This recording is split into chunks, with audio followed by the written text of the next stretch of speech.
তারেক, আমরা দেখছিলাম কেবনসান বিশ্ববিদ্যালয়ে প্রধান উপদেষ্টা ডক্টরের সম্মানসূচক ডক্টরেট ডিগ্রি লাভ করেছেন। এরপরে তার আজকে সারাদিন আর কি কি কর্মসূচি রয়েছে বিস্তারিত জানাবেন।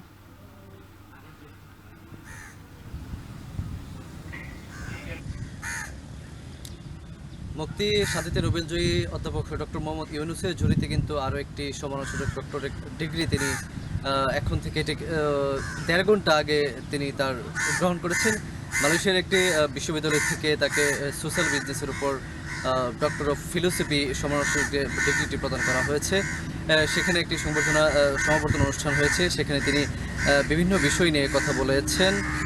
সাধারণত তিনি যেটি বলেছেন যে তরুণ জনগোষ্ঠীকে আসলে চাকরি না খুঁজে নিজেকে উদ্যোগী হওয়ার কথা বলছেন। তিনি বলছেন যে ব্যবসায়ী বিনিয়োগ করার মাধ্যমে এবং সামাজিক ব্যবসার ক্ষেত্রে তিনি বেশি গুরুত্ব দিচ্ছেন, যার মাধ্যমে নতুন কর্মসংস্থান তৈরি হবে সে ব্যাপারগুলোতে তিনি গুরুত্ব দিচ্ছেন। এখানকার স্থানীয় যে শিক্ষার্থী আছে তাদেরকে তিনি উদ্বুদ্ধ করেছেন।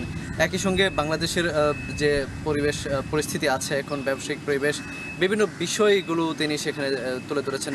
বিশ্ববিদ্যালয়ের কর্তৃপক্ষ যেটি জানিয়েছে যে সামাজিক ব্যবসায় তিনি অসামান্য অবদান রাখার স্বীকৃতিস্বরূপ তাকে এই সম্মাননা ডিগ্রিটি প্রদান করা হয়েছে। আজকে সারাদিনের আমরা যতটুকু জানতে পেরেছি যে মালয়েশিয়ার স্থানীয় সময় বিকেল 2:30টায় তার আরেকটি বৈঠক আছে। এখানকার বহুজাতিক যে শিল্প প্রতিষ্ঠান সানওয়ে, তার যে চেয়ারম্যান, তার সঙ্গে তিনি একটি বৈঠক করবেন। সেই বৈঠকে মূলত বিভিন্ন ব্যবসায়ী বিষয় নিয়ে তিনি কথা বলবেন। আসলে এই যে বহুজাতিক যে প্রতিষ্ঠানটি সানওয়ে, এটি মালয়েশিয়াতে একটি ব্যাপক প্রভাবশালী একটি বেসরকারি প্রতিষ্ঠান। এখানে ব্যাপকভাবে তাদের বিনিয়োগ আছে। প্রধান উপদেষ্টা নিশ্চয়ই বাংলাদেশেও তাকে বিনিয়োগ করার জন্য আগ্রহ প্রকাশ করার জন্য তিনি হয়তো বা আহ্বান জানাবেন। এর বাইরে আর কি কর্মসূচি আছে এখনও আমরা নিশ্চিত হইনি, এই জানা গেছে। তবে আমরা এটি নিশ্চিত হয়েছি যে প্রধান উপদেষ্টার যে প্রতিনিধি দল, তারা আজকে যে মালয়েশিয়াতে যে 3 দিনের যে সরকারি সফর, তারা আজকে শেষ করে স্থানীয় সময় বিকেল 6টায় অর্থাৎ বাংলাদেশ টাইম 4টায় তিনি ঢাকার উদ্দেশ্যে রওনা দেবেন।